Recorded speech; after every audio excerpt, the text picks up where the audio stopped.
Welcome back to Don't Quote Us Sports. It is actually Monday, September 22nd. Folks, calm down. We're trying something new. We're going to record on Sunday nights after the first wave of NFL games before Sunday Night Football, just to see how it goes. See if we like the rhythm. I think we're going to be flip-flopping between posting on Mondays and Tuesdays. So don't sound the alarms. Nothing crazy. We're just trying something out. But Herb, we're just throwing everybody off now. I know. But Herb, I had a random thought. I've been thinking about this a couple times as I've been driving recently. Just imagine what it would be like if you could have proximity chat while driving.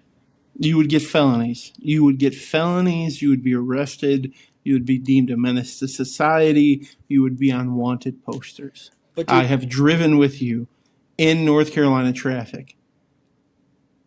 Atrocities in the cab of that vehicle.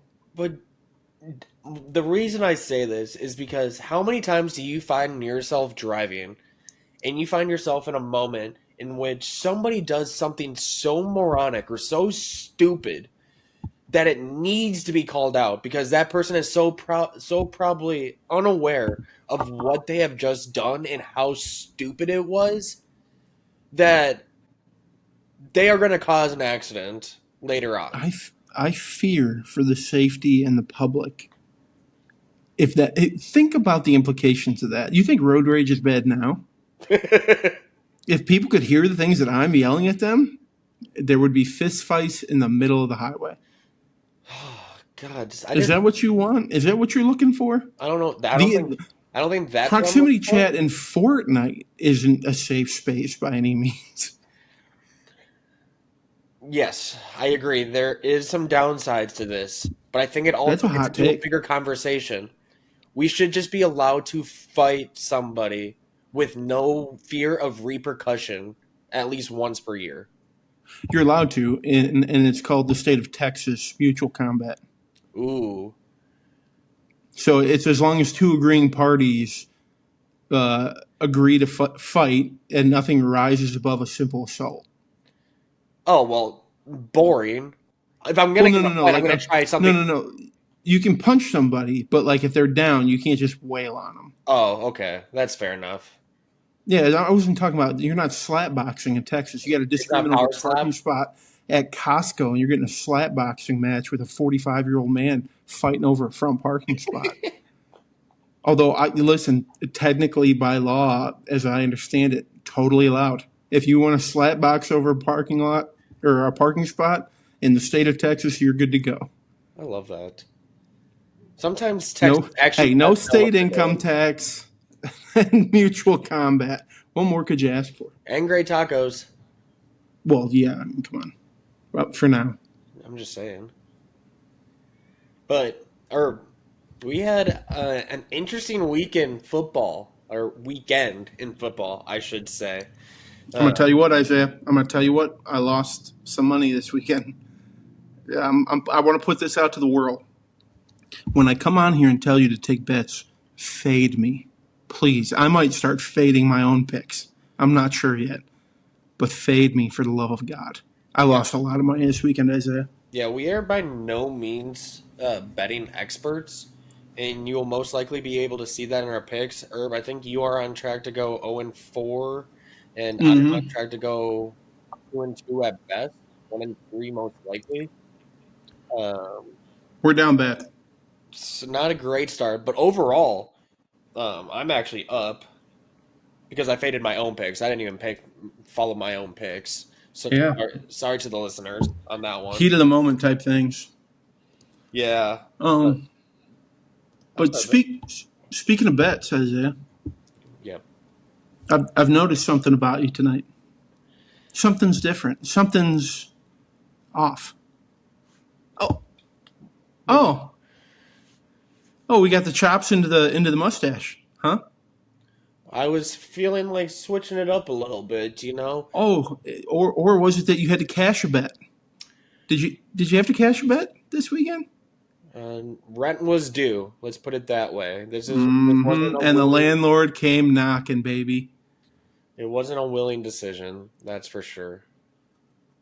Why don't you go ahead and tell the people why you're rocking this new facial hairdo? So for those listeners on Spotify or wherever you get your podcasts, I am rocking mutton chops unwillingly because I'm a man of my word, and Nebraska has once again let down Shit the bad. the Matthews Moore's household, along with the Mohat household there in Omaha, Nebraska. They've done it again, folks. Lost a game that was completely winnable, and they just couldn't make the plays in the end. Couldn't make the plays in the beginning either. Ho! Two trips to the red zone, no points. Let's fucking go. I texted right when that happened, right in the first quarter. I said, not scoring on the first two drives after getting down into the red zone is going to bite us. And guess what? Mm-hmm. Bit us in the ass, just like I called it. We need to have a conversation because I think it's time. I know that there has been plenty of connections between Patrick Mahomes and Dylan Raiola. I think Dylan Raiola has kind of fed into it a little bit too much and then trying to backtrack by saying he's his own guy, he's his own person, blah, blah, blah. He's not really trying to be his own person. But I swear to God, if whoever the quarterback's coach in Nebraska doesn't tell this kid to start stepping into his fucking throws, I'm going to have an aneurysm. Every single play is him running around for his life. One, because the offensive line is god-awful, which is fair.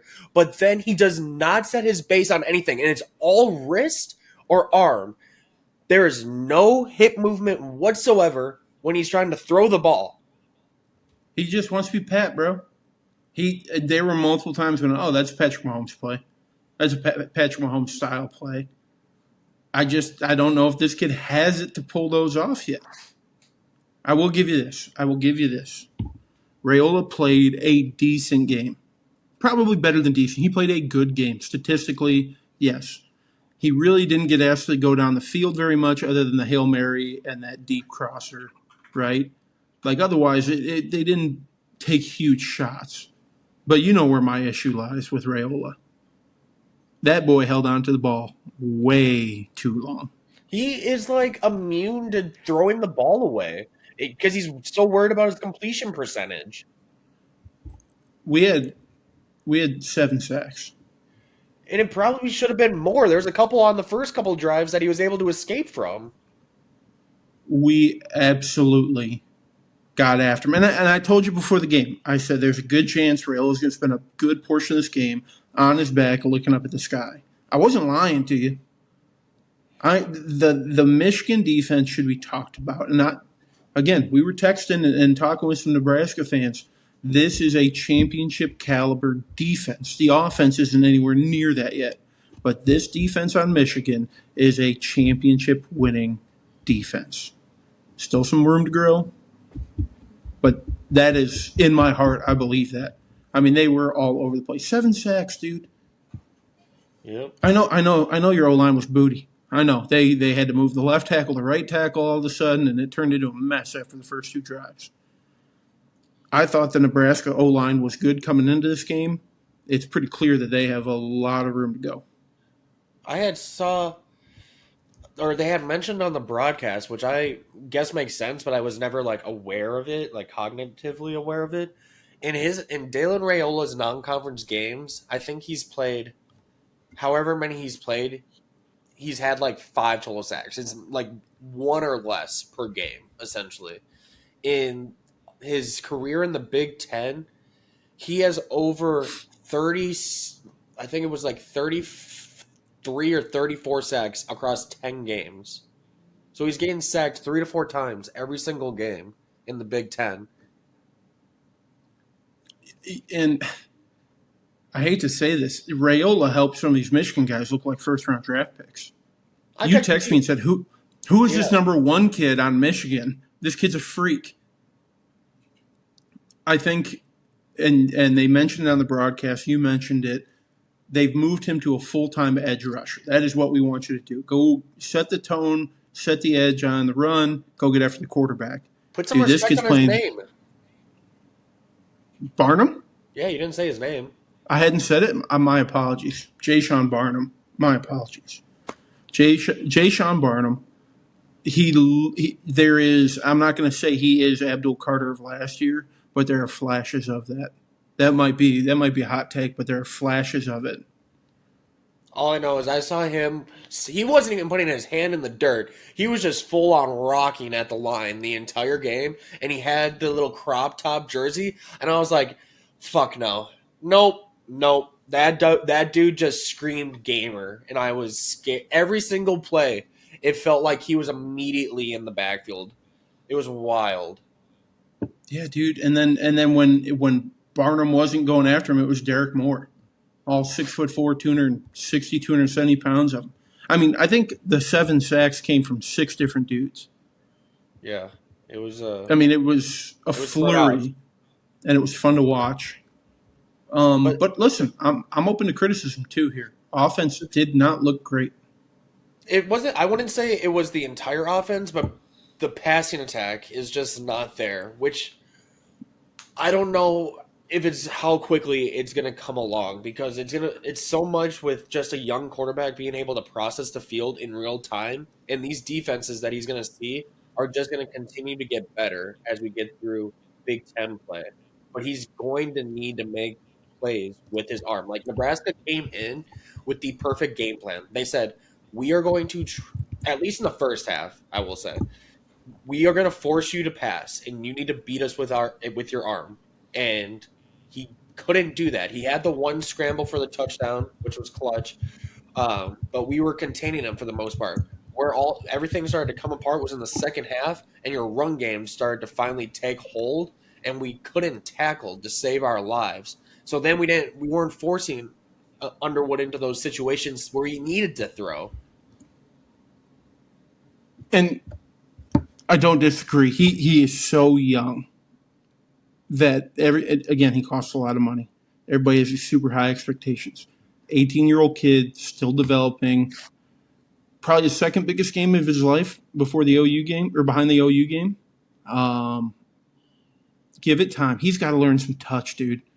Yeah. We're running 5-yard slants and we're breaking receivers' hands, dude. You don't need to do all of that. Settle in. I was excited to see that he did get out of the pocket and chose to ran a couple times at scramble. When he gets in the open field, he might be as fast as Jalen Milroe was. Yeah, you can't. Just a dead straight. Yeah, you can say after watching that performance, he is not one of the most electric. Like, I can see what Michigan fans are excited for. Like, you can see it. It's just him. That's why I said I think this year you can't have too high of expectations. You got to let him just get the game reps, right? And then the next 3 years, however long he plans on staying at UM, could be just crazy. Like, you see elements of Cam Newton in his game. Like, that's a great comp. That's a great comp. Dead stop.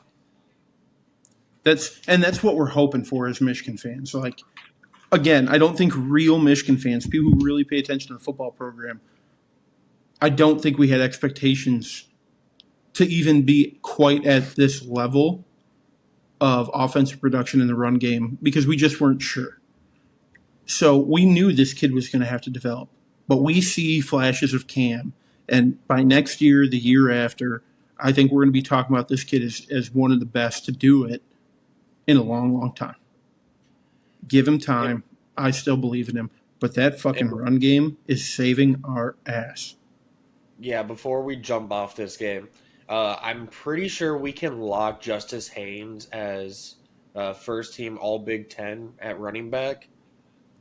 Because, like I said when we talked about this, previewed this game, every time he touches the ball, there's a chance he is taking it to the house. He had another 75-yard touchdown in this game. Yep. I mean, he hits the hole so fast and hard, and it's just gone. And listen, if he's having an off game, Jordan Marshall's coming in behind him, all 6 foot, 215 pounds, ready to hit you. Dude, he Dude, was a big boy. we got a lethal 1-2 punch back there right now. And Just all I'm saying, the crazy thing is there's another one behind him too. He just doesn't play because they don't have the room. There's another one behind him. all I'm saying is Justice Haynes is very quickly pushing himself into first round conversations as early as next year, and I am biting at the chomp in my dynasty league to get a hold of this kid. Like I remember saying this about Bijan his sophomore year at Texas. I just watched this kid play. I'm like, this dude is going to be a gamer in the NFL. Dude, the crazy thing is Haynes may stay another year. See, that's like I will say very well could stay. That's the nice thing about the NIL, at least for running backs, with how much they get screwed in the NFL with their contracts, to be able to have the luxury of staying in college, especially when you're a high tier player like Justice Haynes, and not having to worry so much about the money element anymore and rushing to the NFL. Yep. Wait till I'm ready. But the nice thing with him is he has after those 2 years at Bama, just doesn't have tread on the tires compared to like Genty coming out of Boise State too. So he could afford to stay another year. Yeah, dude, he's so good. He's got to be in the Heisman conversation. He's got to be. Also, he's got to be considered the best running back in football right now. Also, can we talk about Alabama's track record in their running backs? Oh, transferring out? Yeah, because now we can list Alvin Kamara, we can list Jahmyr Gibbs, and now we can add Justice Haynes to that list. And I know we can probably add a bunch that I'm missing. I just don't know if they're in that tier. Probably a bunch more. All right, hey, last thing on this game. You know, we've talked about Michigan's schedule is not the strongest moving forward, so they might drop 2 games in the rest of the season. We don't know, but I want to ask you about Nebraska. I've got their schedule pulled up. Based on what you've seen, I mean, what are these games that could very well be losses for you? Because I think you're beating teams like Michigan State, Minnesota, Northwestern. I don't know if you're beating Maryland. I don't know if you're beating USC. You're not going to beat Penn State. And I still have you guys slated to beat Iowa despite it all. I think the goal this season, I don't care how we get there, but if we don't win at least 9 games this season, I'm going to be disappointed just by looking at the rest of our schedule this year. Like you said, I think we should beat Michigan State. I still don't know how good Maryland truly is. That freshman quarterback looks nice, dude. That kid's a freaky freak. But I don't know. Minnesota, that should be a cakewalk. Northwestern should be a cakewalk. That USC game will be interesting. UCLA, cakewalk. Iowa, that always turns into the crapshoot. It's always like the Cy-Hawk game where it's just ugly. So comes down to a final kick. But I think anything less than 8 or 9 wins is going to be disappointing with that schedule. Conservatively, if you guys play like you played against Michigan, I could see 8-4 as a real possibility with losses to Michigan, Maryland, USC, and Penn State. That's not a bad record. All I know is over the course of these next 4 games leading up to USC, if we go worse than 3-1 in those games, I am going to be pissed. Yeah, if you don't have 3 wins going into USC, that USC game could get ugly. You're high on Mayava, and I think I am too now. Yeah, we can only afford to lose one of those next 4. Yep. And if you're going to lose one, let it be at Maryland. No, because I'm going to that game. That's not a bad loss. No. Oh, you did tell me that. They can't lose that one. They're going to lose that one. They're most likely because we're going to the game. That would be what would happen. Correct. I'm fading that you're going to be in attendance. Are we finally going to get a little yeah, because you're going. I'm going against Nebraska. It's just a luck thing. But No, fair are enough. we finally going to get Zaire in the streets on this trip? Might be Ooh. tough You wearing think a we can, Nebraska shirt. It might be you tough think we wearing a can Nebraska shirt. I could pull the have you ever seen the dude named Snarp on YouTube Can't say I'm or on familiar with a Mr. Snarp. so he will go to games and he'll wear the opposing team's like outfits, and usually it's like Oh rivalry games and yeah, stuff. I'm not talking about rage baiting some college kids. I'm talking about going and doing real journalistic insights. Yeah, should I No, and just do that you'd probably thing? get you just get punched in the mouth. Should I do the thing where I just yell out random people's names, random dudes' names, and they have to say where they went to college? No, we're Hey, not sending you to hey, get into a hey! fight. Where did Antonio Gates go to Whoa, whoa, college? whoa, whoa, whoa, whoa, whoa, whoa, whoa, whoa, whoa! I don't know what that was, but that was very weird. What? We got a lot of feedback there. Whew. Oh, sorry. Gee, take it But do you easy know? on the microphone. Antonio But do you Gates, know? yeah, Kent State. He played basketball. Get out of Let's here. go. Let's Get out of go. here. That's not a pull. That's a known Love that. thing. That's not a pull. But anyway, Okay. it's go What about blue all Devontae day. Parker? Louisville, stop. Let's go. But Lock in. nonetheless, it is go blue. It will always be go blue. And for another 365 days, give or take, this is a go blue podcast. So go ahead and let me hear it one time. Just go ahead. No, that wasn't part of Go the ahead and say bet. it. Don't. Go ahead and say it. Don't stop. Own Stop. it. Now you're trying to. Mm-hmm. Now you're doing too much. You're doing too much. Mm-hmm. Stop. Mm-hmm. Mm-hmm. What about Daryl Henderson? Oh, that one I have no idea. I know who you're Let's talking go, about. I just couldn't tell Memphis. you. Memphis, and that's a perfect segue into our next Oh, topic. Jesus. Really? Because you know why? Oh. We've done this a couple weeks in a row now, and we're going to continue to do it. Because every time we talk about a group of 6 team that we are starting to believe in, they go and they get stomped the following week. But I don't think that's going to be the case with this Memphis team. Memphis shocked the Arkansas Razorbacks 32-31, came back from 18 points down to win this game thanks to a fumble by Memphis in the red zone at the end of the game. Boo-boo to that dude.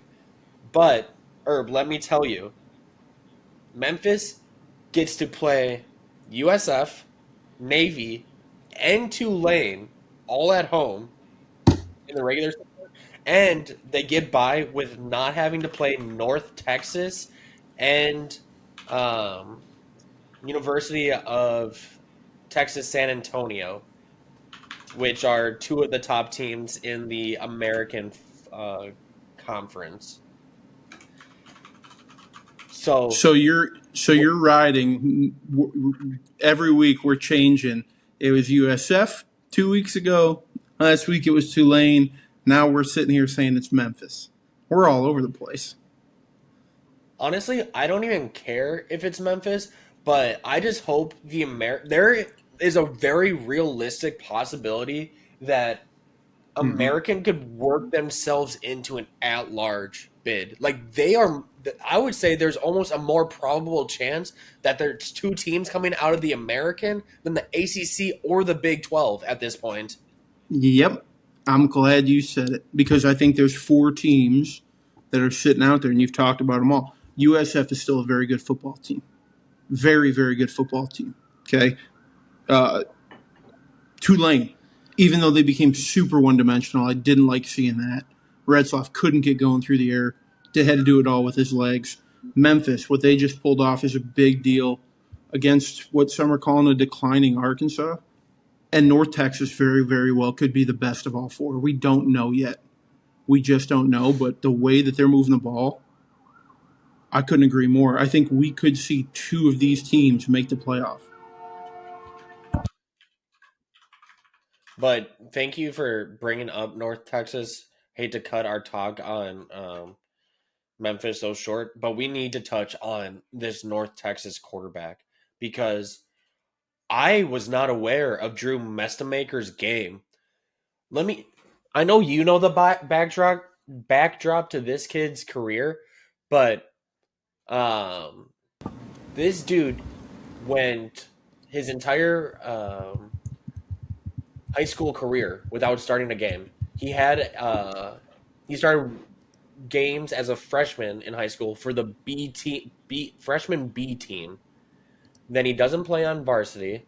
Somehow works his way to, I believe it was a JUCO, and then ends up getting an offer to North Texas. And you know what he's done so far this season? He has thrown for over 1,000 yards and 10 touchdowns, absolutely carrying this team to victory over the course of the first 4 weeks. Yeah, dude, this kid, it doesn't make sense. He's not supposed to be there. This kid is supposed to be playing at Mary Hardin Baylor or something like that. What an incredible story. The moxie that this kid shows out there. There's a word for you, Isaiah. Moxie. Look it up, staple it to the wall. Because this kid's got it. Dude, the kid plays like he has nothing to lose because I don't think he does. He's just got no business being there, so I'm just going to go out there and absolutely cook. And it's translated. I mean, you watch that team play, they're fun. He can also do it on the ground. Like, the kid's kind of mobile, too. I wouldn't say he's a run-first guy, but he can get out there and scoot a little bit. I think he's got a rushing touchdown at this point. Yeah, so that will definitely be a storyline to follow the rest of the season and what comes out of the American. But I am here for it, regardless of whoever it may be. I'm a fan of moving forward. And, like, mind you, they've played teams. It's not like they've played a bunch of FCS programs. They played Western Michigan, Washington State, and Army. It's not like these are cupcakes and this kid's just cooking a bunch of D2 kids. No, all those top teams outside of Navy have really played good, like solid power forward opponents thus far this year. It's not like they're playing a bunch of Lamars and Sam Houstons. And you think that's got a lot to do with, like, they've looked at it and said, playoff-wise, we know we have to have a tougher schedule because week in and week out of conference, we're in the lower half of strength. So we have to go out there and at least play close games or beat bigger programs. You think that's where that stems from? I think part of it stems from they're just getting more opportunities because those power or group of four teams have realized that the committee doesn't like watching you go and kick the shit out of Sam Houston State and these cupcakes early on in the year. It's not impressing anybody. But you know what is impressive? At least I can give so much respect to the programs that schedule these like 2-for-1s or 1-for-1 where like Iowa State just did last week where Arkansas State comes and plays there and then they go play at Arkansas State. Like, I think they're just getting more opportunities from these Power 4 schools because the Power 4 schools realize they can't just do what they've done in the past. Yep. And unfortunately, Memphis did not make the top 25 this week. To the surprise of no one, I'm sure. Just on the outside looking in. That's fine. But hey, don't worry. Notre Dame's still in there. Exactly where you want to be, though, you know? Don't let anybody see. Keep the eyes off you. Don't want to be under the microscope. Exactly. Less pressure. All right. So, hey, next week we'll see next week we're saying UTSA is the best outside looking in. Just maybe. Can't wait. The Don't Quote Us Sports curse continues. Hey, if we keep saying it, we got to start betting it. All right. So Memphis it is, and we are running against Memphis on DraftKings. Yep. But Herb, the most impressive team from this weekend, and I don't even think it's a debate, Indiana absolutely mollywops Illinois at home, 63-10. Just wiped the floor with them. My God. There's a 3-word phrase that everybody says, everybody's talking about, and that is belt to ass, is what that game was. Plain and simple. That game, the efficiency in which Indiana moved on both sides of the ball, it's like a machine. Their gap sound, they hit their blocks, they hit their holes when they're running. Everybody seems to be a quality route runner. And then you get these massive explosive plays, whether it's Mendoza or it's one of the receivers or one of, 3 different running backs now? Well, the lead was out this game, and they still Yeah, went yeah, off for 300 yards. yeah. They just called up the fourth string. He went off for 65 yards. And I don't know if it's such a damnation against Illinois. Like, Illinois was ranked number 9, and I know I've had issues. They're a top team in the country right now. So I don't know if they didn't get off the bus or what, but it's not like they were going out there playing schlubs and did this. You were playing the number 9 ranked team in the country. Let's be honest, Illinois was a little overranked, but I do agree they still were a top 25 team. But what did I say when we previewed this game last week? Illinois' rushing attack is not that impressive. It wasn't super explosive, I said leading into that game. And I said their passing game was too one-dimensional. If Indiana is able to take Hank Beatty out of this game, I don't think Lute Altmaier is going to be able to win this game by himself. And you know exactly what they did? They took Hank Beatty out of the game, and nobody else was able to step up until I wouldn't even say until it's too late. Nobody stepped up at all. Did you see the rushing yardage difference? Yeah, I'm looking at it right now. This is actually 312 rushing yards for Indiana and 2 rushing yards on 20 attempts from Illinois. Number 9 was clearly ranked too high. They're a solid defense. Altmaier's a solid quarterback. But you're playing like that in the Big Ten, you can kiss any chance at any competitiveness goodbye. 2 yards on 20 carries. Woof. Mm-hmm. That's so bad. That's so bad. Is it time to start having the conversation that this Indiana team we're seeing this season is better than the one that we saw last year?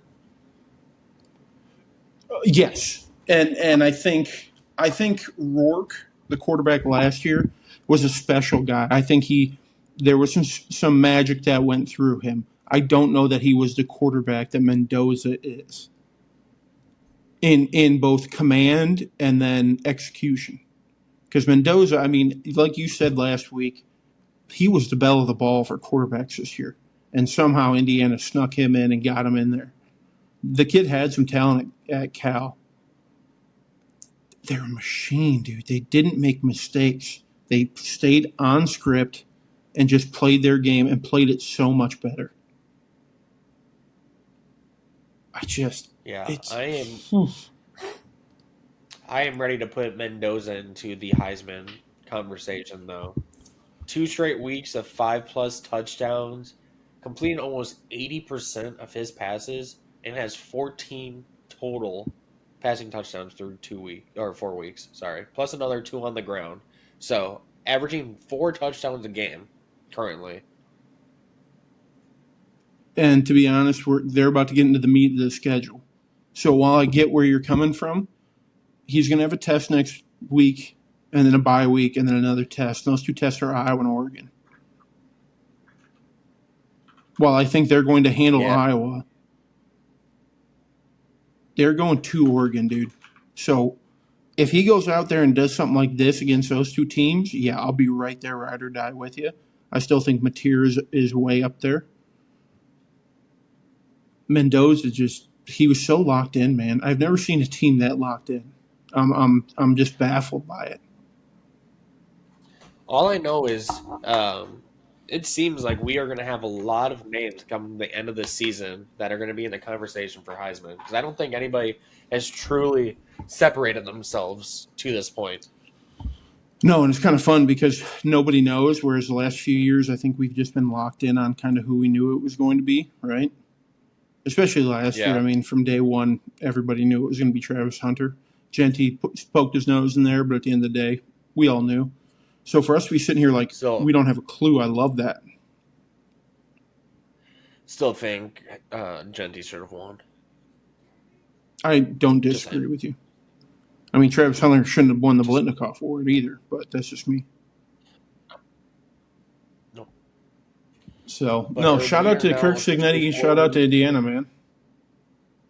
We are now officially 4 weeks through college football, and we are quickly finding ourselves with some big, big names on the hot Hmm. seat. You want to speed run through some of these? Yeah, so let me start. Two coaches in college football have already been fired at the top. That starts with Coach Pry out of Virginia Tech. They just had their first game without a head coach. And then Deshaun Foster out at UCLA lost his job. Real quick with that. Did you see the clip? They ran back the clip of his introduction when he got hired. He got up there. I'll find the clip, but was just like, yeah, we're UCLA and we play in Los Angeles and USC plays here too. Like, I don't know that Deshaun Foster should ever had that job to begin with. So he's out of UCLA, but there's some big name coaches at some big time programs. You just tell me how hot the seat is, okay? And we're starting in Oklahoma State. Mike Gundy is that seat feels hot as ever. See, I agree with you. The difficult thing is, Mm-hmm. I, I am sure Oklahoma State doesn't want to fire him. They want him to resign, type of thing. But does Mike Gundy want to resign at this point? Hell no. Because he's not, he's not that old. So I think that's going to come to a head. If he doesn't choose to resign, he's for sure getting fired. These last 2 seasons have been absolutely abysmal there in Oklahoma State, and it, after what we've seen, I think he's just another one of those coaches. He just can't come to grips with the transfer portal the way some of these other coaches can. I think his buyout. I don't know if you know his buyout situation. If if No, he's their head coach as of December of 2027, the pay up until that point payout's 15 million. After December 30th, 2027, it goes down to 10 million. So I'm sure that's playing a pretty big role in this whole thing. So if they fire him today, they got to cut him a $15 million check. but you're telling me that Oklahoma State doesn't have some rich ass like oil dudes, alumni boosters? You would like to think, but I'm sure that's still playing. I'm just 15 million is not chump change. I mean, we're talking about Kalen DeBoer in Alabama with a $70 million buyout, and there's still talks that it's going to happen. So Yeah, I'm sure yeah, if you those ain't wrong hillbillies down there piece together that much money, they should be able to. Some Cowboys should be able to do that in Oklahoma. there. Wow, wow. All right. Whew. Next school, Wisconsin and Luke Fickell.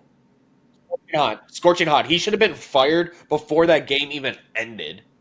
Actually, I Yeah, how oh, wow. I am actually I grew up in Minnesota, so I'm not supposed to like Wisconsin, but I can respect what they have built over the course of the last 30 years with Barry Alvarez and B- um, the Illinois coach. Bielema, Yeah, I was Brett gonna Bielema. mispronunciate it. Yeah, and then even Paul Christ had a couple of good seasons there Mm-hmm. before they just got sick of him. But it was a well-built program. They knew exactly. They were like Iowa before Iowa. They knew exactly what worked for them, which was we're gonna have the one of the best defenses in the Big Ten, and we are for sure gonna have the best offensive line. If not the best offensive line, it's gonna be a top 3 offensive line in this conference, and we are gonna run this ball down your fucking throat week in and week out, and we will make the passes that we need to make to win. Luke Fickell has come and undone all of that work in the span less than 3 years, which is crazy because I loved him as a coach at Cincinnati and what he was able to do there. Yep. But talk about not knowing your base of what you are in Wisconsin. You are one of the best areas for offensive linemen or just linemen in general. And they went from having one of the best offensive lines in the country to easily one of the worst offensive lines in the entire country. It is god awful. You can't just go into Madison, Wisconsin and try and implement an air raid attack where it is terrible conditions for a majority of the season. Like, what are we doing? Man, that one's really been eating at you. I just understand the pain of what Wisconsin fans are going through right now because it's so blatantly obvious, like, what went wrong. And it is crazy that he has not been able to see that in real time and make adjustments. I mean, it seemed like every year after year, they had the NCAA's leading rusher. And now I don't know if they average 100 yards a game rushing, which is insane. So Luke Fickell, there's some coaching names out there that I think would really want that job. Really, really want that job. But here's another one that's going to fire up. Dabo Swinney, Clemson. That feels like it's going to be the ugliest divorce we've ever seen. I will say it until I am blue in my face. Clemson would be better off without him. And I don't know what juice Dabo has been drinking as of recently, but he is so ignorant when he's talking to the press right now.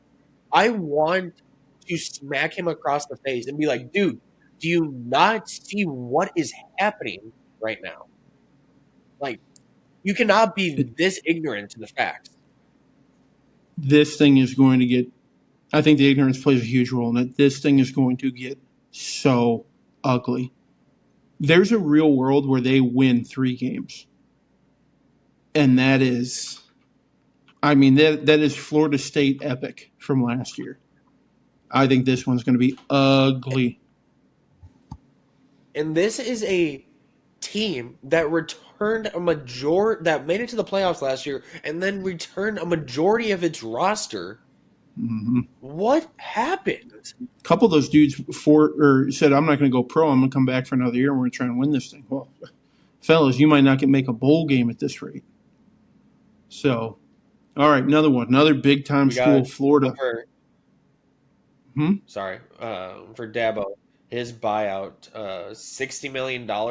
But the key with his is there's not a lump sum payment. They can spread it evenly through the end of that contract, which is 2031. So it makes it a little bit easier. All right. I think he's gone before the end of the season, to be honest, and I think it's just going to plague that program. I think he's done enough for that program. They'll give him to the end of the year, but you'd hope. It'll be interesting in the offseason. Here's a guy who I don't think is making to the end of the year, Billy Napier, out of Florida. Nope, dead man walking. Push him off the plank. Hardest schedule maybe in the world coming up. Billy, sorry it didn't work out. Here's an interesting one. Because this team I don't think anyone thought was going to be as bad as they are this year, although their quarterback play has been pretty sensational.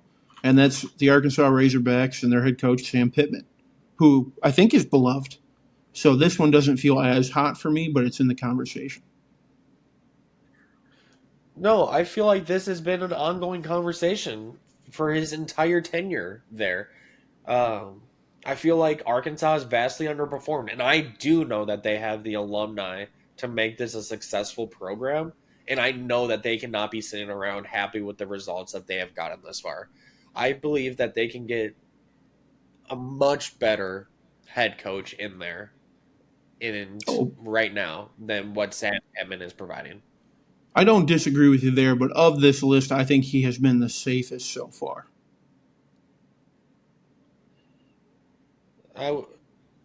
Unless something happens with Clemson. Yeah, of these names, he's the safest, but none of these names are safe. Let's put it that way.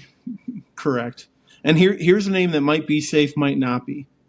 and that's Scott Satterfield, head coach at Cincinnati. Cincinnati moves over to the Big 12, and they are struggling this year. And the Big 12 isn't getting any easier. Yeah, you know what I could see happening, honestly? Cincinnati moves off from Satterfield. Guess who gets the call back? Luke Fickell, come on home. Yep. I mean, wouldn't it make It just sense? And how feels many like times have we seen that? How many times have we seen that? We see that constantly in college football. And Luke Fickell and Cincinnati were both better together. So maybe sometimes when you love something, you got to let it go. And it's got to come back on its own, huh? Yeah, just look at Scott Frost down in there at UCF. He's got them rocking. Exactly. But those are the big name coaches. I'm sure there are plenty of others that are on the hot seat. Those are the big names. I mean, all those jobs are massive jobs. So I think this offseason is going to be quite the reshuffle and power dynamic in some of these schools. And some of these head coaches at North Texas, Tulane, USF are going to get these phone calls to come on up to the bigs. Yep, without a doubt. But Herb, you want me to wet the beak for next week? Start setting the scene a little bit? Show me a little something up. You ready? Ooh. Yeah. Fire you up a little bit. Little appetizer. USC travels to Illinois. And then for, I wouldn't say the main course, let's say second dish. You know, we're at Texas Roadhouse. The salad just came out. That first game, that was your rolls. Now the salad's coming out. We got LSU traveling to Ole Miss. Give me Ole Miss all day. Trinidad Chambliss, baby. Thank you for getting his name And then the Cactus Blossom comes. Auburn travels to College Station to take on Texas A&M. But then, where it really gets hot and heavy here in the late slate, the main course, Oregon travels to Happy Valley for a night game, the whiteout. That's going to have to be game day, right? That is going to be electric. That has to be game day, right? No, it's going to be this next game, I say. Well, hold on. Alabama traveling to Georgia to take on Who cares? Bulldogs. Game day. Get your shit together. Penn State, Oregon under the lights in a whiteout, and you want to go to Athens? That's got to be a joke. It has to go with how they draft the games with the networks and stuff. Oh, because that's big new kickoff is that Illinois USC game, and then game day is going to be in Athens.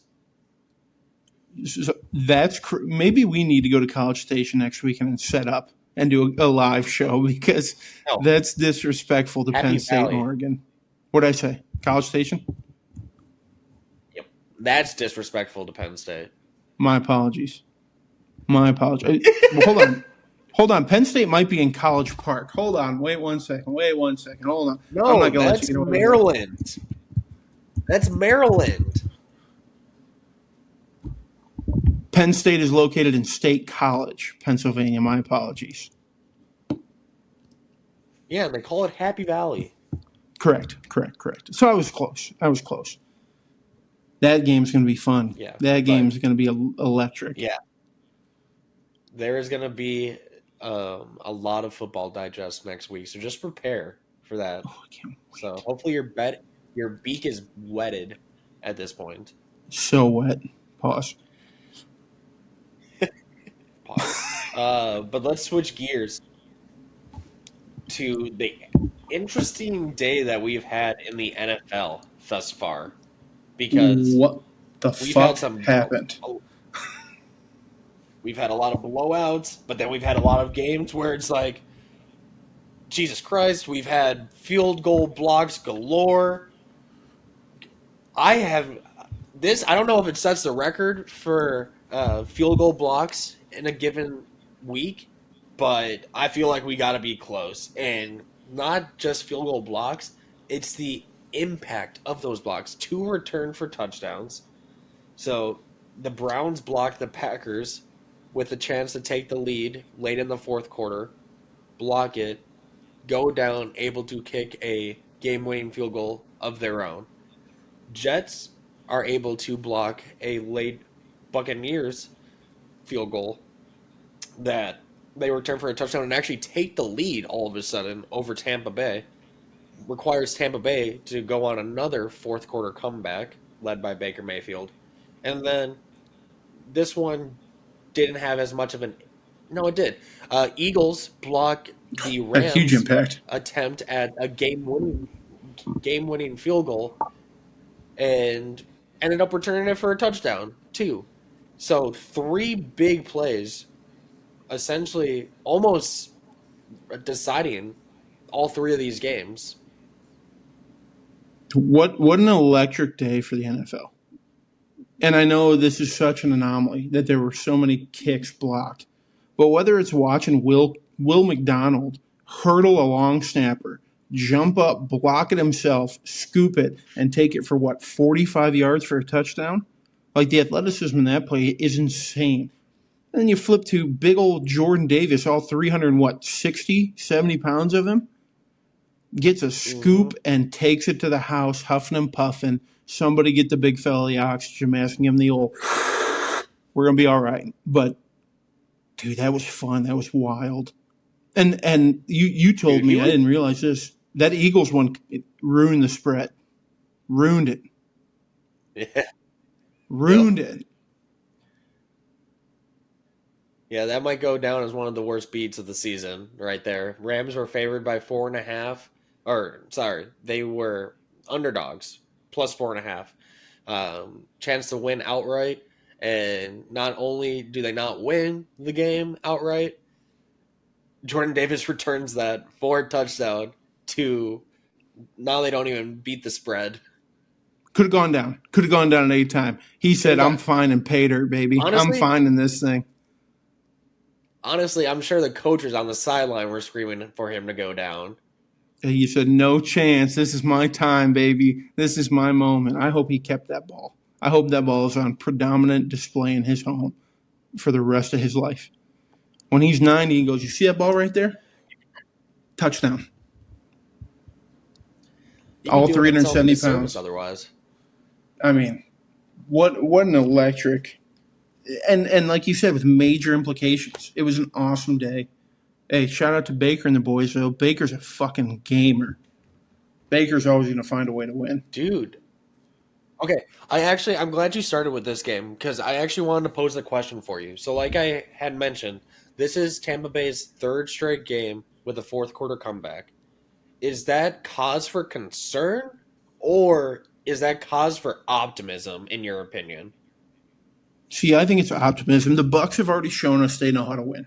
They've shown us they can win games. They've shown us they can get to the playoffs. You're showing us this early in the season that we can win games when it matters. We can go out there and perform and get shit done when it matters. I wouldn't be too worried about these one-score games and these having to comebacks because it's successful. You're doing well. You're proving you can do it. If it continues, if this is every game, like we're talking about the Chiefs last year, where they could have lost 7 of 8 games at one point, then I'm a little more concerned. But the way that they're playing, I think Baker almost does way better having to come back. I think that offense plays better from behind. Now, that's not a great thing to be in the long term, but like I think they have to have that pressure. Mike Evans has to have that pressure. I want to be going up with a minute left in the game in the back of the end zone, come down with this thing. That's where they thrive. So that might be cause for concern. But what I'm seeing is a team that knows how to go out and win. Yeah, that was. So I'll start with saying I think it is cause for optimism as well. And I say that but from the perspective of they've been able to do this with all these injuries they've had. Their offensive line is in absolute shambles. They were starting Mm-hmm. their center at left tackle, but then they had to move him to right tackle because the right tackle, like, it is a jumbled mess what is going on with that offensive line. Not to mention Godwin being out, McMillan being out, some of your dudes on defense being out. Like the fact that they're able to even win these games right now, we're going to be looking back at the end of the season and be like, holy shit, like how were they doing this? So the fact that they're 3-0 and we haven't even seen them play their best football yet is something to be worried about if I'm the rest of the NFC at this point. Yeah. I mean, if you're a Bucs fan, you got to be happy when some of these guys come back. Imagine what this team's going to do at full strength. Now, I don't know if Godwin's ever going to be back to the old Godwin, but a guy like Wirfs, a guy like McMillan, is it Yancey, the DN? Yancey, is that his name? He's out. Right? He's out for the year. Cansey. That happens, right? Yeah. Cansey is what it is. But like you said, they've got a couple guys on defense. If this team comes back healthy, and even if Godwin's at 75%, they now have the other players to make up for that. Speaking of that, dude, even if he comes back at, I was gonna say, even if he comes back at 75%, if you're having him operate as your wide receiver 3 or 4, Chris Godwin at 75% as your wide receiver 3 or 4 is going to be one of the best, going to be the best wide receiver 3 and 4 or 4 in the league. And I think that's a testament to how good their wide receiver number 2 is. A guy that we're running a little fan club for at this point, Mr. One-Handed on the sideline, Emeka Egbuka.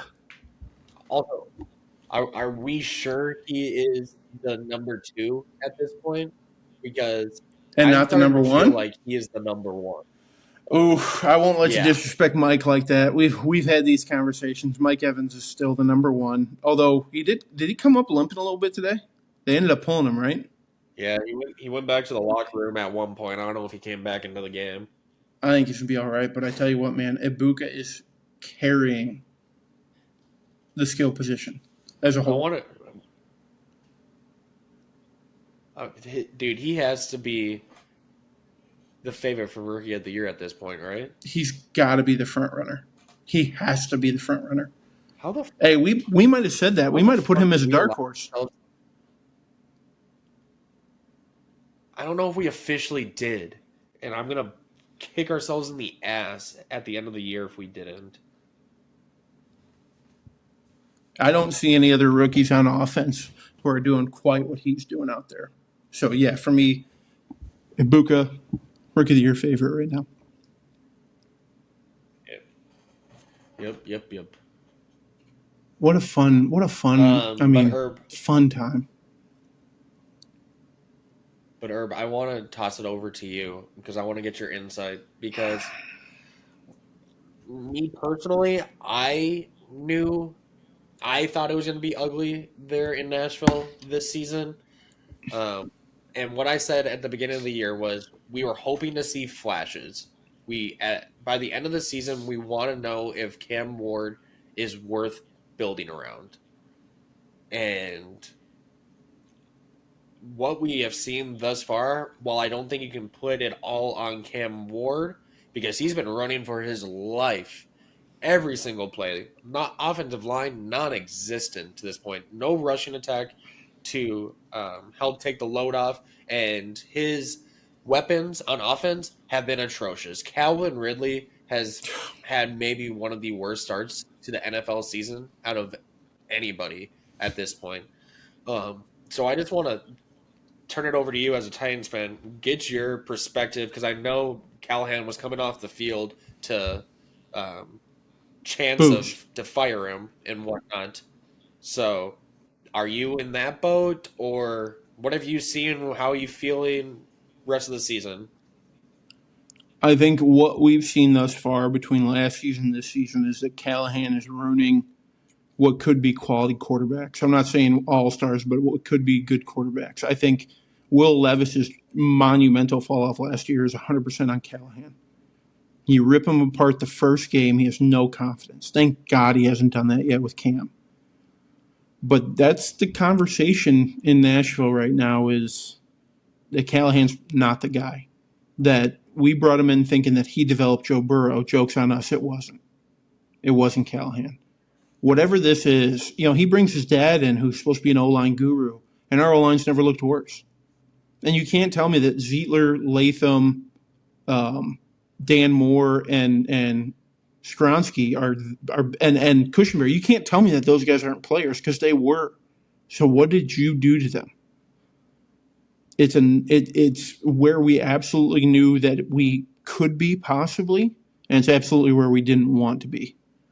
I don't blame Cam. I'm still seeing flashes out of Cam that I really like. The O-line is a huge issue. The play calling is a huge issue. The penalties, I don't understand. We've got to be the most penalized team in all the NFL. Again, today, 8 penalties for 68 yards. That's low in yardage. We're usually hanging around 100. The drops, it's just nothing is going right. And so I'm not looking at Cam. Again, we invested a first overall pick. We have to make that work. We have to figure that out. There's talent there. So what's the issue? In my opinion, it's the coach. I'm just not sure if I'm going to be on board with firing him yet. But it is definitely leaning that way. And would you say, is he calling the plays there as well? 100%. I don't care if they tell us he is or not. He's calling the plays. I was going to say, I was wondering if, because that's what Sirianni did a couple seasons ago. He called plays and then he ended up giving it to somebody else so he could focus on the team as a whole. So I feel like that would be the most logical step. Otherwise, you don't really have a scapegoat at this point. No. So it's essentially him or somebody. And the defense looked as bad as they ever have. At times in the last couple games, we've seen flashes of, at times they're a top 5 defense in the league. They're playing super well. But they didn't look good. They looked all messed up out there. Lost in coverage. It's just bad, especially against the Colts, who I would argue are our biggest rival in the division. You can't. I mean, how many sacks did we give up? And truthfully, it wasn't even a timing issue this much with Cam on this game. Yeah, we gave up 4 sacks. It wasn't a timing. It's not like he was holding on to the ball. They were in his face before he could look up. Which is awful because the Colts came into that game with a bottom-ranked pressure rate in the entire league. Like, their defense had been playing well, but it was not getting sacks by any means. They were not getting pressure on the quarterback. So to give – and I know they had a couple of dudes come back from injury for this game, but still, you 4 can't sacks, letting that happen.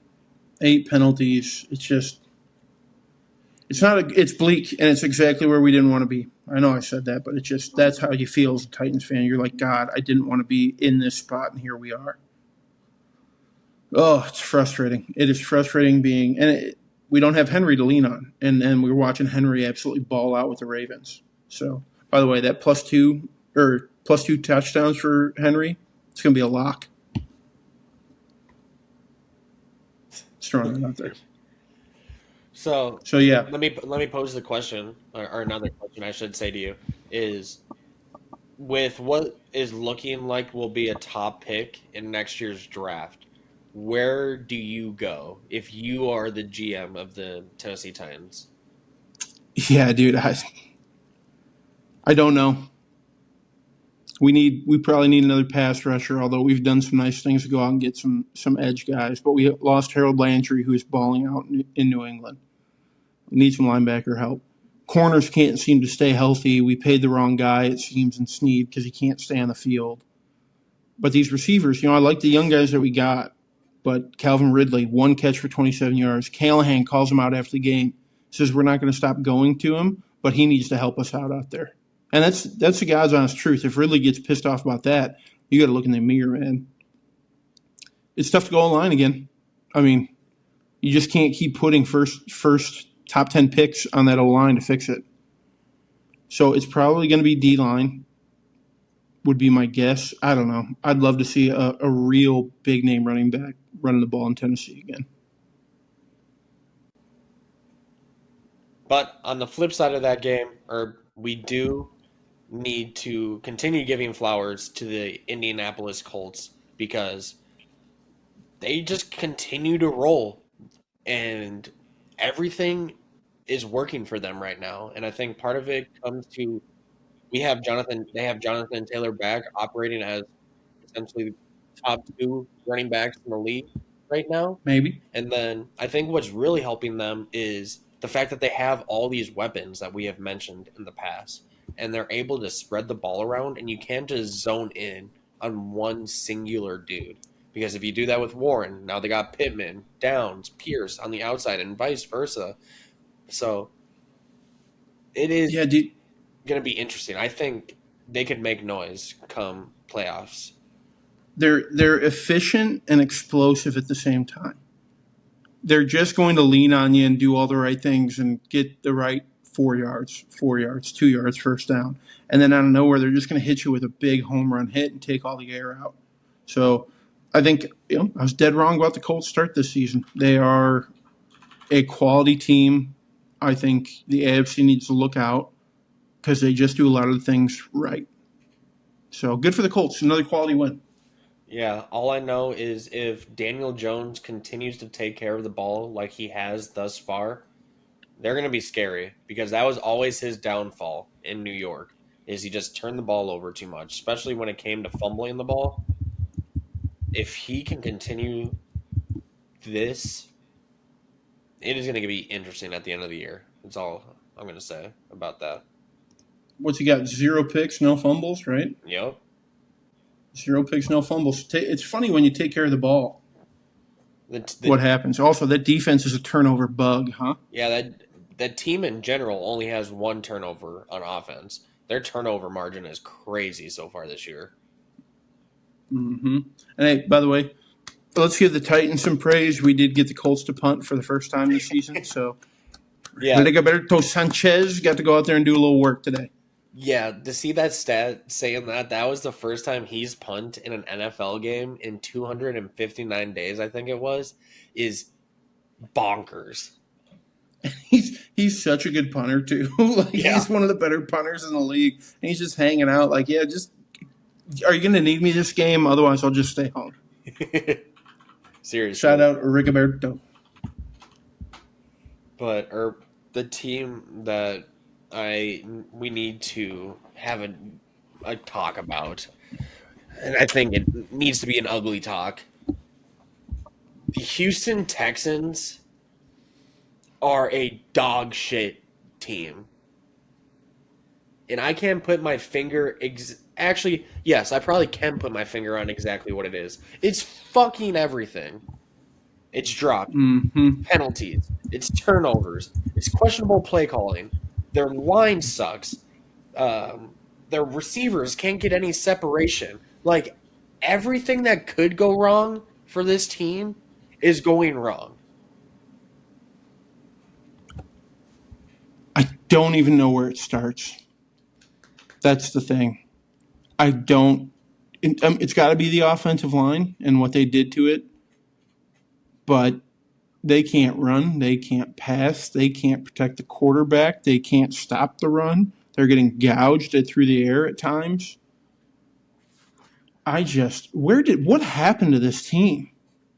2 years ago, they were a scary AFC Championship bound team under rookie quarterback CJ Stroud.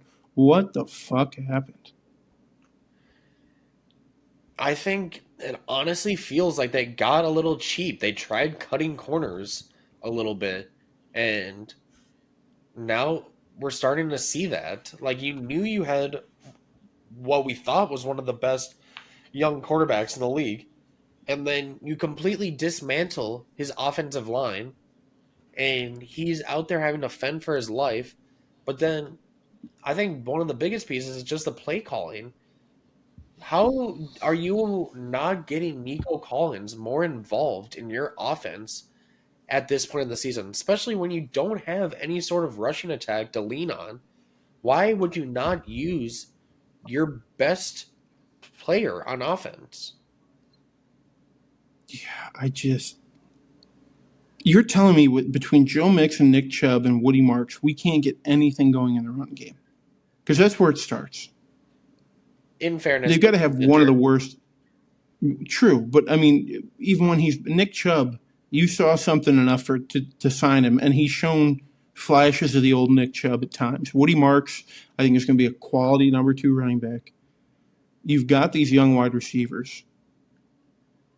It looks a mess. It doesn't, and thank God for the Saints, because if the Saints didn't exist, we'd be talking about the Texans as the absolute worst team in the NFL. Their saving grace is that the Saints got absolutely run a train by Seattle today. I just don't get it. Yeah, it's tough when C.J. Stroud was such a talent. Such a talent. But it is tough when you spend 2 premium draft picks on wide receivers and have them combine for 6 catches for less than 100 yards and no touchdowns through 3 games. Combined. Yep. Combined. Yeah, no, I get it. That is a monumental failure on the offensive coordinator. Monumental. Because I think you and I both believed in technically all 3 of these Iowa State wide receivers. I don't know that I was knocking even Xavier Hutchinson as a potential starter, role player in the NFL. Not like he was going to be Justin Jefferson or anything, but what a monumental failure. And then, flip to the offense or to the defense. You've got names: Danielle Hunter, Will Anderson, Derek Stingley. They don't have they don't have an interception yet this year. And I think they've only got 1 fumble recovery, if I'm correct. Like that's just not going to do it, fellas, at all. It's sad. This team has just disappeared from the limelight. I just really hope it does not result in D'Amico Ryans getting fired, because I think he is a very, very, very good coach. They just need to figure out the offensive side of the ball. They need their Cliff Kingsbury. They need their Ben Johnson. They need somebody like that. And I just don't know who it is yet. But as it sits right now, they might have one of the worst offenses in football. Yeah, no, I would argue they are the worst.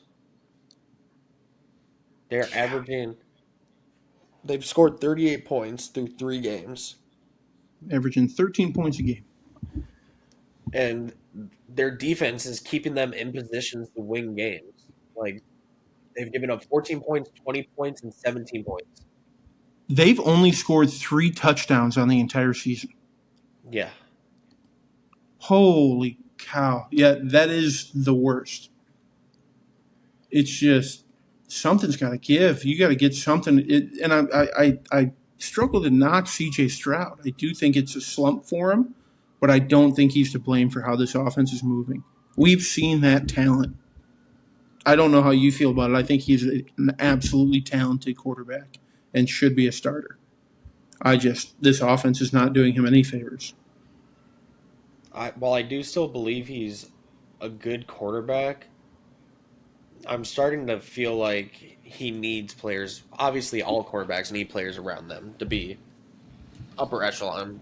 But I guess what I'm trying to say is, I don't know if I'm as sold on him being somebody that can lift up the players around him like other star quarterbacks in this league are able to. Because you see what Josh Allen's able to do there in Buffalo with, I think we both can agree, are not the best of weapons, right? But he still finds a way, CJ Stroud, it seems like when he does not have the talent around him, he is just a so-so average quarterback. Hey, wasn't that what everyone was saying about Deshaun Watson too? If he didn't have guys, you know what I mean? Like, I hate to compare the two because off the field they are wildly different men, but we were saying similar things about Deshaun. I don't know if we were. I feel like you were able to see a lot more of those off-script moments where he was still able to make plays. I know he had DeAndre Hopkins, but outside of DeAndre Hopkins, who did he really have? True. He had Will Fuller for that one random-ass season, and they didn't really have a key running back during that time. Because Arian would have been gone by then or just on the way out the door? Yeah, unless you count the shell of David Johnson there for a couple seasons. Yeah, no, we don't count that. You're right. I still have faith in CJ Stroud. I don't have faith in that offense. And I'm sure the leash is long there, but as a fan base, I'm sure that they are starting to get a little antsy at this point. Especially because of what you saw in his rookie year, what it's supposed to look like. Yeah. So, And it just you want puts to talk you about a team? You want a team to talk about a team drafting high? They're going to be drafting whatever top O lineman is available, best left tackle in the game. but talk about a team that it's just it's just it's confusing. Everything about it is confusing, and they just are putting themselves in this awkward position because this is year 3 with CJ Stroud. He's going to be extension able to sign an extension. I believe it's starting this off season. And now, if you're the Texans front office, are you willing to shell out $60 million a year for CJ Stroud? Not for what it is right now. Exactly. So now they put themselves in a hard place, where they have to kind of either do what Jacksonville did and just bite the bullet and sign Trevor Lawrence to a big deal, or you have to see if he's willing to negotiate a little bit and take sort of a bridge contract almost, which if I'm him, I'm not taking. He's shown what he can No. do in the league. Yeah, and he knows his value for sure. It's a tough beat right now, man. It's a real tough beat. They're going to be in. I think there are darker days to come for Houston if this maintains what they're putting out. But then in the afternoon slate, Herb, I'll allow you to take a slight victory lap on this one because the Chicago Bears finally exploded. That was fireworks out there.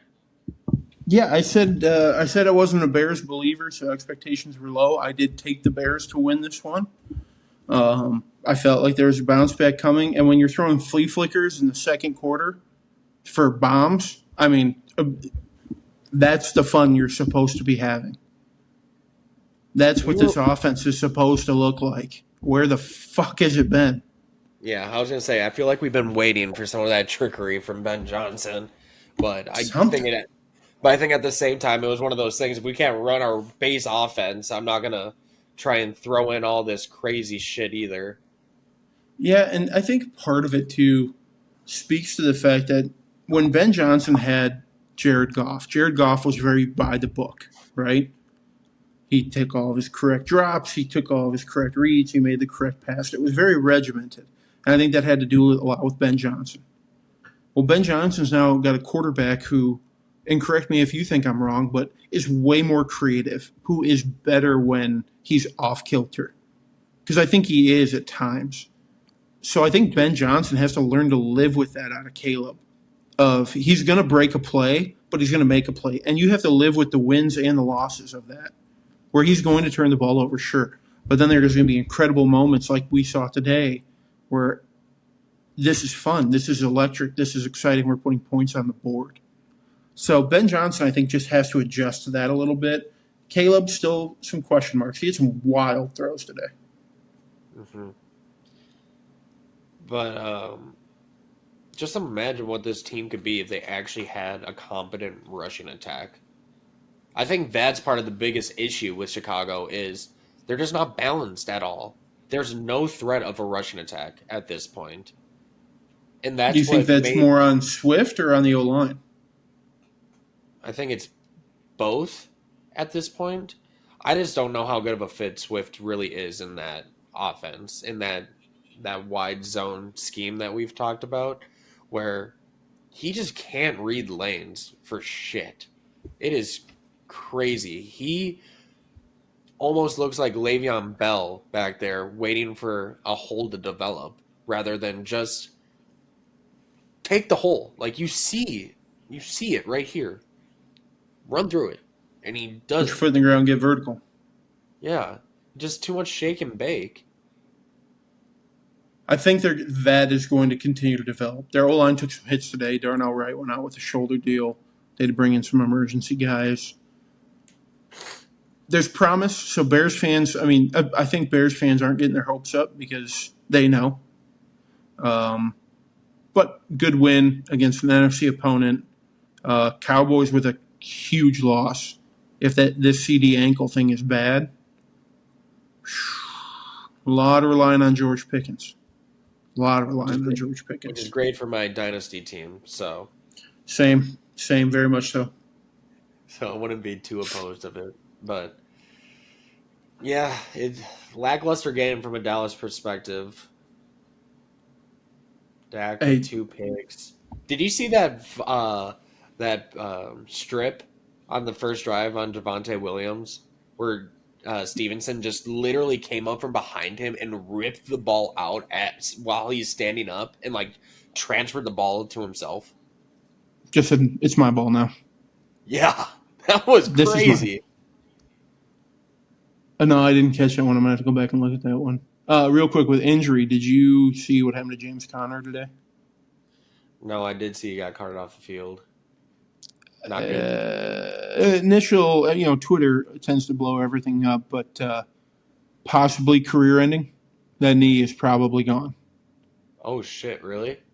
It looked bad. I didn't want to watch it too many times, but he got all bent up, and his body went backwards, and his knee went forwards. I mean, it didn't look good. If it's just an ACL tear, like that's a blessing. But the way he rolled and the way he grabbed his knee, you would have thought that the entire knee was gone.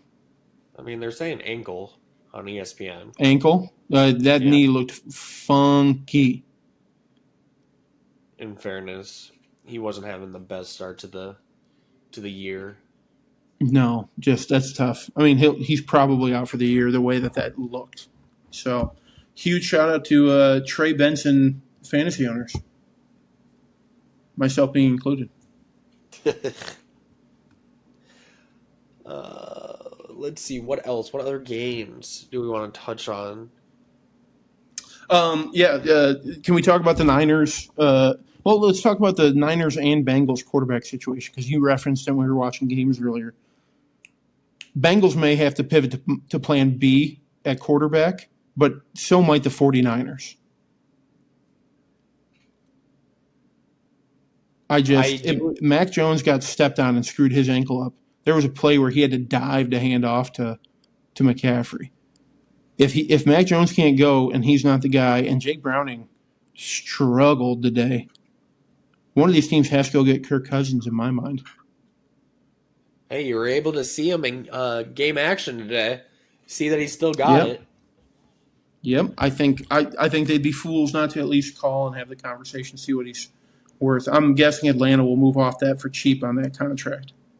No, I saw a report before the games kicked off today that they would still have to they would eat up some of that like a good amount of that contract, but they expect a premium pick. Like I think they are not taking anything less than like a second or a third round pick.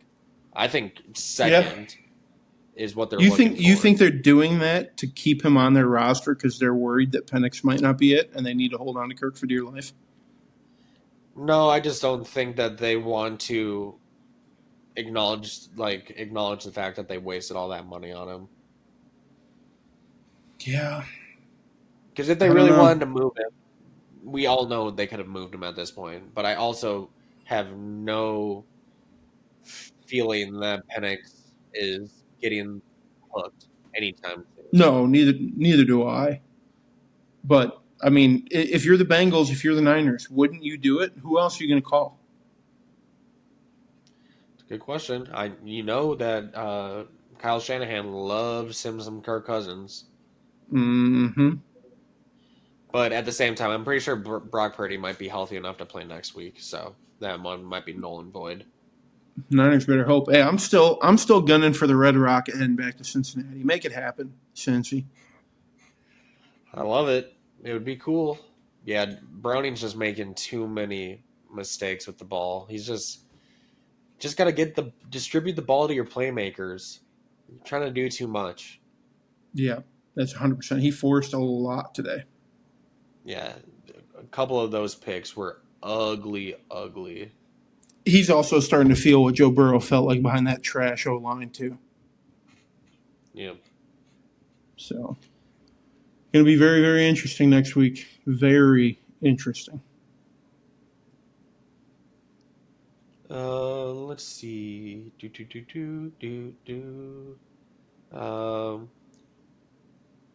Eagles game, real fast to end it off. But I was so ready to take my victory lap after that first quarter because holy shit, I don't know if I've seen an offense play as poorly as what we saw in that first half. Wasn't Herb, you good. know how bad it was? Wasn't good. They had 33 yards in the first half, including -1 yard passing. Yeah. Remember what we said last week? Is this a broken offense? Is this offense working? Well, it turns out they remembered that fucking Devontae Smith and AJ Brown play for him. Yeah, AJ Brown went off in that second half. Six Mm-hmm. catches under 9 yards and a tutty. And it was night and day from the first half. Look at what happens. We were right. Look at what happens when you throw the ball efficiently. We're not asking for him to go out there and throw for 400 yards and 4 touchdowns. But 2 to 250 and 2 touchdowns should be doable by somebody of Jalen Hurts' talent level. So what did he do? He went out there and he threw for what? 240 yards and 2 touchdowns, if not more. I don't have the stat in front of me, but it worked. Keep doing that, but get the run game involved too. Also, do we know how many tush pushes we saw? I know that there was 2 on the first touchdown drive, and they blatantly missed a false start again on the first one. Yep. Yeah, that right guard's jumping So, early every time. I don't know how But many more there were after that. I think they're seeing like, oh, we have to be more dynamic. We have to do things a little different. We have to create a spot for Jalen Hurts to be successful, and it's not true drop back quarterback stuff. It's hit him on the quick stuff. Devontae Smith's touchdown was a quick little whip route. Perfect. Keep doing that. So, yeah, I tell you what though, they had to strap it on that last bit of that game because and shout out to the Rams. They kind of did what we talked about. If you can get the run game going, if you can get Kyron involved, if you can protect Stafford, you can move the ball and put yourself in a chance to win, and that's what they did. Yeah, they just screwed themselves. They couldn't convert some of those good drives that they had. Kicked too many field goals. Yep, got to finish drives, man. Got to. Overall, though, fun weekend. I think.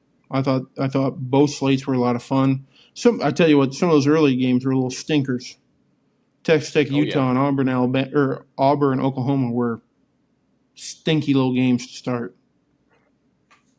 So. Yeah. Yeah, you're lucky I didn't put you on blast for your Utah I was dead Texas wrong. prediction. I was dead wrong. I was dead wrong. Utah, you got some figuring out to do offensively. Holy cow. Holy smokes. Awful. Yeah, it wasn't great. You got some shout outs for this week? You got a shout out for this week? I got one. Okay. Aaron Rodgers. Aaron Rodgers hit a milestone today. Threw his 509th touchdown all time. That puts him 4th all time, and guess who he passed? His former teammate. Brett Favre. Passed Brett Favre today. Threw 509 to nobody other than DK Metcalf. So shout out to Aaron Rodgers, 4th all time in touchdowns. Okay, yep. I'll give credit where credit is due. He is. Threw quite a few of those against the Vikings, didn't he? He did, unfortunately, but congrats to him. But Herb, do you want to hear my shout out? We haven't talked baseball. I wish you'd tell me. On this podcast. Not as of recent, no. But let me take you back to take a walk on memory lane to the morning of September 10th. The Cleveland Guardians were 9.5 games back from the first place Detroit Tigers in the AL Central. So while they were mathematically still alive, Detroit had a 99.9% chance of winning the division. And mind you, the largest ever comeback or collapse in the divisional era. So since they've gotten to these divisions rather than just the leagues in general, was uh, the Yankees catching the Red Sox after being down 14 games back in 1978. But as of the games today, the Cleveland Guardians find themselves one game back of the Detroit Tigers for the AL Central lead. They have reeled off, it was 9 straight wins. They lost today, and vice versa. The Tigers have been in a full on. They're drowning. Let's be honest. Oh my goodness! Real quick on this note, do you know who the Cleveland Guardians play for the next 3 games at home? You're ruining my bit. Well, I mean, that's nuts. So what Herb's getting to is these two teams are playing their second to last series against each other, which may very likely decide who wins the division. I'm watching all 3 of those games. I'm watching every single one of those baseball games. That's awesome. I didn't know that they'd come roaring back like that.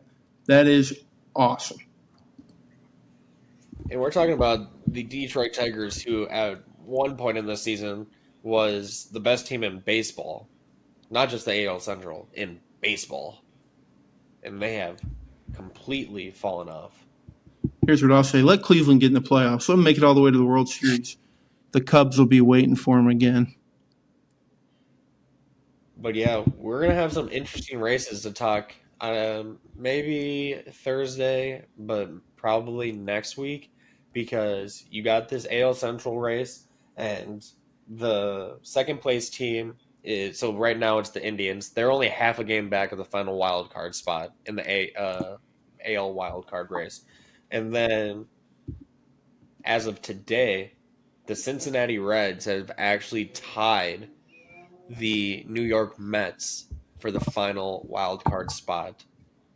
So that could and the Diamondbacks are only a game back too of the NL wild card as well. So you got 3 teams.